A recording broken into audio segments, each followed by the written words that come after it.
అసలు ఏ శుభకార్యమైనా మొదటగా వినాయకుడికి ఎందుకు పూజ చేస్తారో తెలుసా? వినాయకుడు హిందూ మతంలో మొదటగా పూజించబడే దేవుడిగా పరిగణించబడ్డాడు. ఏదైనా పూజ లేదా శుభకార్యం మొదలుపెట్టే ముందు గణేశుడిని ముందుగా పూజిస్తారు. గణేశుడికి పూజ చేయకుండా ఏ శుభకార్యం ముందుకు సాగదని భావిస్తారు. శివుడు ప్రకటించగానే మొదటి పూజ దైవం గణేశుడి గురించి రెండు ప్రధాన కథలున్నాయి.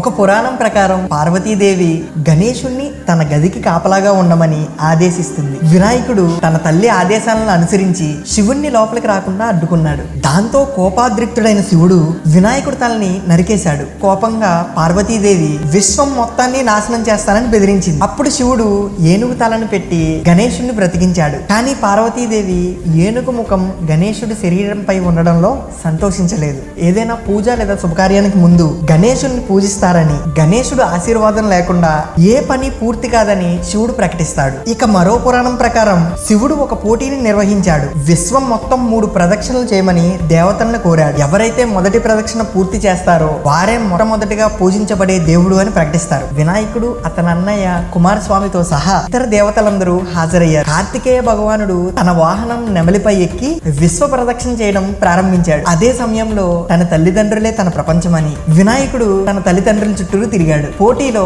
వినాయకుడే గెలిచాడు. ఆ తర్వాత శివుడు ఆ గణేశుణ్ణే మొదటి దేవుడిగా ప్రకటించారు. జై గణేశ, జై శ్రీరామ్.